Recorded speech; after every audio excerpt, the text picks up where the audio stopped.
अस्सलाम वालेकुम। तो वेलकम है आप लोगों का इमरात चैनल में। आज हम बात करने जा रहे हैं इंडियन नेवी के हवाले से। इंडियन नेवी जो अपनी न्यू आईएनएस विक्रांत के लिए न्यू फाइटर एयरक्राफ्ट देख रही है और उसे फाइनली ऑलमोस्ट उन्होंने चूज़ कर लिया है, उसके बारे में पाकिस्तान का क्या रिस्पॉन्स हो सकता है।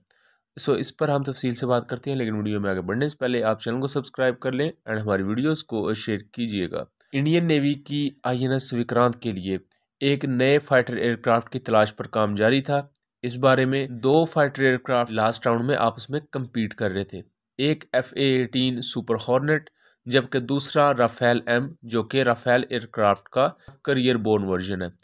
अब यहाँ जो बहुत ज़्यादा डिबेट चल रही थी वो जियोपॉलिटिकल एस्पेक्ट को लेकर थी।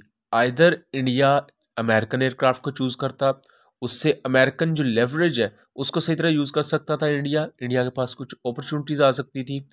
उसके अलावा इंडिया मुस्तकबिल की टेक की तरफ अगर जाना चाहता तो अमेरिका के थ्रू उस तक भी इंडिया पहुंच सकता था। दूसरी तरफ एक राफेल एयरक्राफ्ट था जो कि फ्रेंच मेड है और एक हद तक बहुत ही रिलायबल प्लेटफॉर्म माना जाता है पूरी दुनिया में, और नो डाउट बहुत ज़बरदस्त एयरक्राफ्ट है। But recently cabinet committee of security इसने मंजूरी दे दी है कि Indian navy 26 Rafale M aircraft ले सकती है। इसे क्लियर कर दिया गया है इंडियन गवर्नमेंट की तरफ से।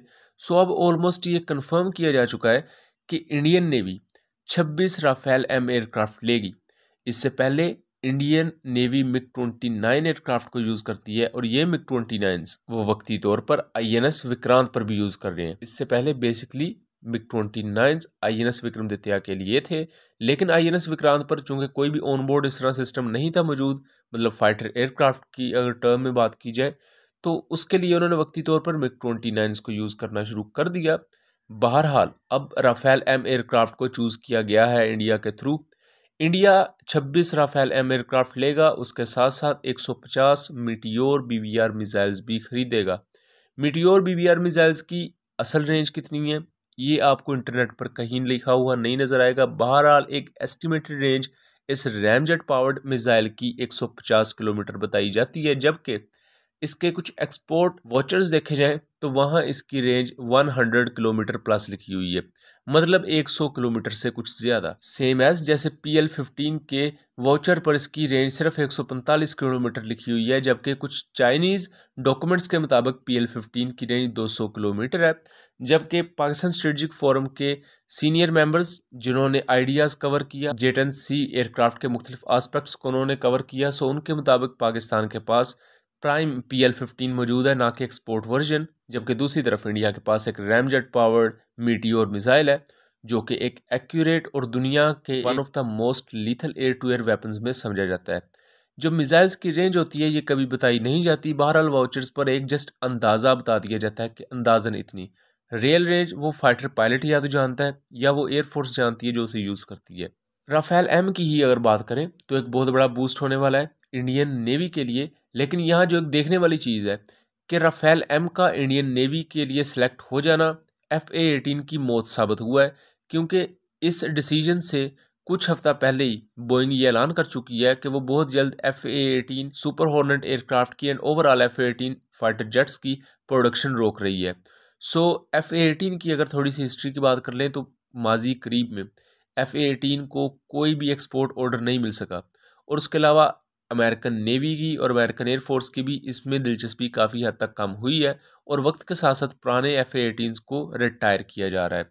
अब इस तमाम सूरत हाल में बोइंग का बुरा हाल है, और बोइंग को एक सहारा था कि शायद इंडियन नेवी उनके फाइटर एयरक्राफ्ट को अगर चूज़ करती है तो उनकी एक प्रोडक्शन लाइन बहाल रहेगी, और FA-18 अपनी आखिरी सांसें शायद थोड़ी और ज़्यादा देर तक ले सकेंगे। लेकिन अब ऑलमोस्ट वही एयरक्राफ्ट होंगे जो पहले से सर्विस में मौजूद है, इनकी प्रोडक्शन बंद हो जाएगी कुछ ही अर्सा में।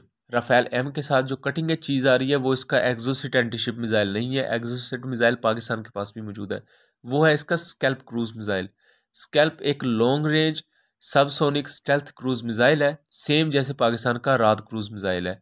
राद क्रूज मिसाइल इससे पहले पाकिस्तानी मिराजेस यूज़ करते थे, लेकिन पाकिस्तान के JF-17 थंडर्स पर भी इंटीग्रेटेड था, और इसे ब्लॉक 1, ब्लॉक 2, ब्लॉक 3 तमाम JF-17 यूज़ कर सकते हैं। राद क्रूज मिसाइल की जो रेंजेस हैं ये राद 1 था 350 किलोमीटर, उसके बाद राद 1A मिसाइल भी है जिसकी 550 किलोमीटर रेंज है, जबकि राद 2 क्रूज मिसाइल की रेंज पाकिस्तानी ओसेंट्स के मुताबिक 700 किलोमीटर या उससे ज़्यादा है, जबकि विकीपीडिया पर इसकी रेंज जस्ट 600 किलोमीटर लिखी हुई है।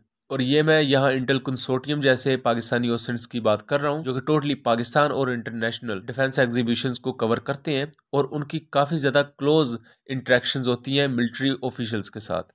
बट यहाँ पाकिस्तान के अगर रिस्पॉन्स की बात करें तो पाकिस्तान ने अपने J-10Cs को मिराजेस के ही नक्शे कदम पर चलते हुए ग्रीन कैमोफ्लाज दिया था और इसके हवाले से बहुत ज़्यादा बातें चल रही हैं कि इन ग्रीन कलर्ड J-10Cs को नंबर 8 स्क्वाड्रन हैदर्स का हिस्सा बनाया जाएगा और इन्हें कराची में बेस किया जाएगा।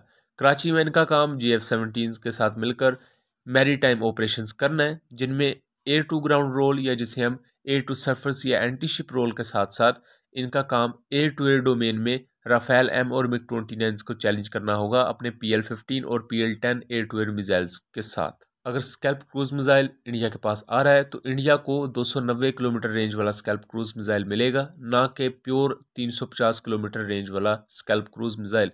वो उस सूरत में मिल सकता है अगर कोई स्पेशल डील हो जाए। बहरहाल इसके चांसेस भी मौजूद है कि अगर पाकिस्तान को रियल रेंज वाला PL-15 मिल सकता है तो इंडिया को भी रियल रेंज में उसका prime version scalp cruise missile का मिल सकता है।